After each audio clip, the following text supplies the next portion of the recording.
my name is Hannah Billings. I graduated from Brookswood last year and I'll go to McGill, and I'm going to be introducing you to the French horn. So it's a brass instrument, just looking at it, made out of metal. This one's nickel. They're usually gold colored, but they come in a few different flavors. And I started playing this instrument in grade 7 when I switched off of trombone, because while I liked playing a brass instrument, I really wasn't a fan of playing the bass line. But this one plays more alto or melody, which can be really, really fun because they get really epic horn solos and orchestral pieces and band pieces. Jazz band, they're not usually found in jazz bands, but you can play the trombone part if Tori lets you. But yeah, super fun instrument and definitely great for anybody looking for a challenge. Now, as for posture and how you actually play it, like any other brass instrument, you buzz into the mouthpiece, like, but then and you can actually get a lot of sounds just on the mouthpiece. But so to hold the instrument, you put your pinky under the pinky holder, and then if it's a double horn, I'll get into the difference between double and single horns in a second. If it's a double horn, your thumb rests on the thumb valve, which is back here, and then your other 3 fingers go on the keys, and your right hand goes in the bell, which is really weird, and that's just how the instrument evolved. It used to be a hunting horn, and now it's this.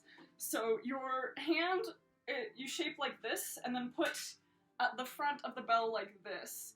And then to tune it while you play, you can put your hand out, that'll make it flatter, and bring it in, and that'll make it sharper. So you can kind of modify this pitch as you play. That's like super complicated. I never really had to do it as I played, even in the upper levels, but if you get really, really into French horn, you can modify pitches on the fly. It's wild. And then for posture, like standard instrument posture, you sit up straight. If you're sitting, you want your legs under your hips, that way you get full air support from your entire lung capacity. And then the bell rests either on your thigh, or it's kind of ideal to hold it up, but that can get really, really hard. So as you're just starting out, keep it on your thigh, and then try to just hold it straight so that you can sit straight up and mouth in the mouthpiece. Now to tune it, you have all of these tubes. So many tubes. You pull them out to make it flatter and push it in to make it sharper. And then that will change the pitch of each different valve, so you can kind of play around with it and get used to it as you learn your pitches on the instrument. For playing in ensembles, it's an alto instrument, so it plays in the middle of the register.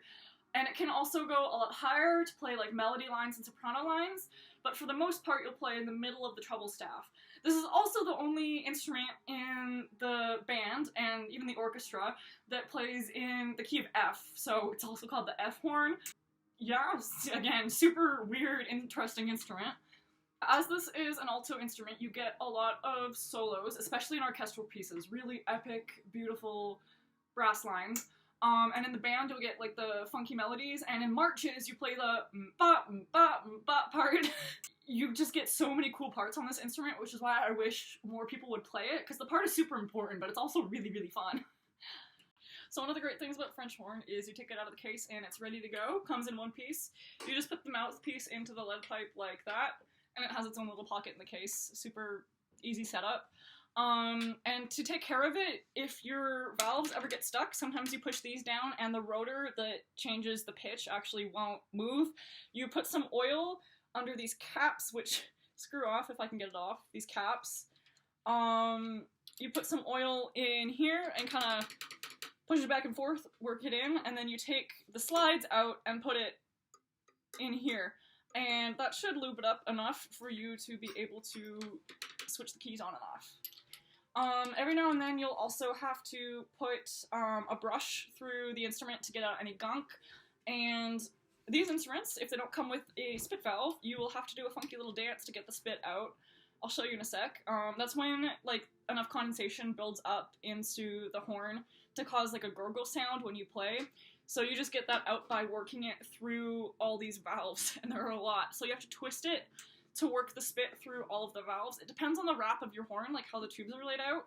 But with this one, I start by turning it to work the spit through here, through here, through here, and then around the big loops, and just push all the keys down. That's essential.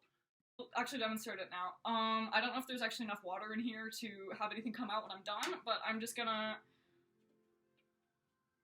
Now it's in the middle valve, bottom of the middle valve.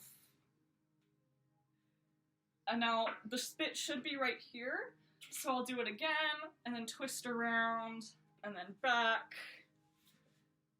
And then sometimes it takes another turn, or a third turn. Okay, no spit. And then I'm lucky enough to have played this horn, which has a spit valve right here.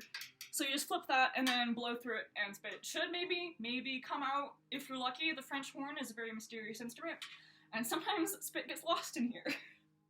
So just as a side note, the French horn is a really weird instrument. It comes in double horn and single horn and sometimes triple horn if you're like really crazy. So this is a double horn. This is the one that I played.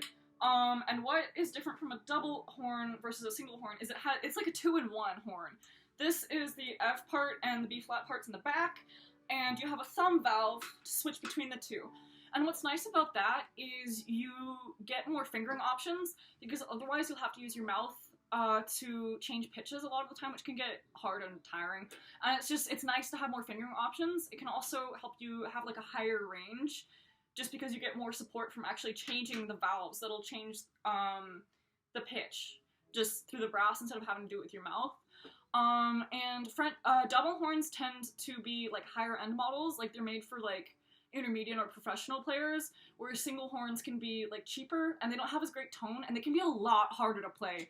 Like I started out on a single horn and it was so difficult. This is the horn that I started out on, standard Yamaha, and it was just so much harder. As soon as I switched to that double horn, suddenly I was hitting notes I could never hit before, much higher note accuracy. Like this is a nice horn, but the doubles are just so much nicer. If you're gonna play French horn, like start with a double if you can. You can usually borrow them from high schools or rent them, like they always have them for rentals, but just so much easier to play, would definitely recommend. And this single just doesn't have that thumb valve. I get a little thumb loop to put my thumb in, and it's only the F horn part, so I don't get as many fingering options for certain notes. And it's just a lot smaller as an instrument, but other than that, same setup, like the 3 valves and all the tubing. So now here's the part where I convince you to pick this instrument. I played this from grade 7 all through high school, but I was always the only French horn player in high school.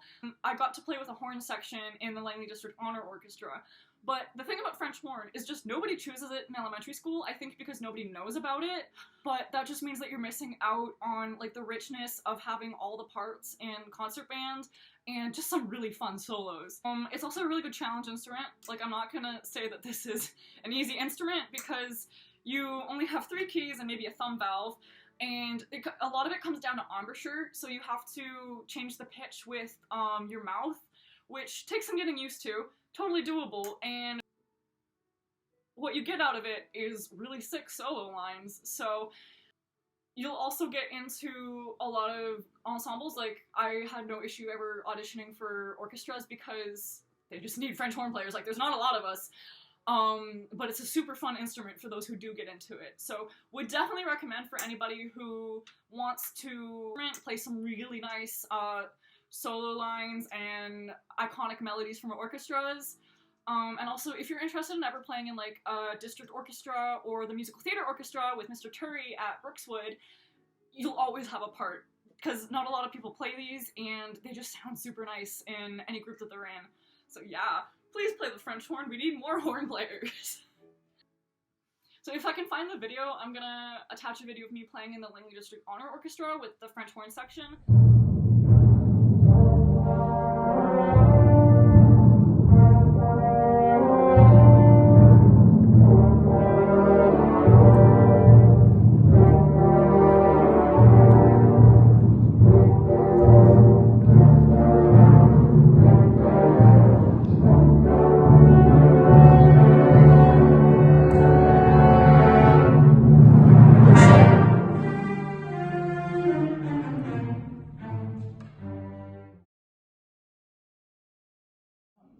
We will be playing a generational anthem for you composed by Kazumi Totoka for the 1997 release of an iconic facet of every gamer's life, the Mii Plaza. I'm sure we've all spent hours jamming out to this piece. This is it, the Mii theme.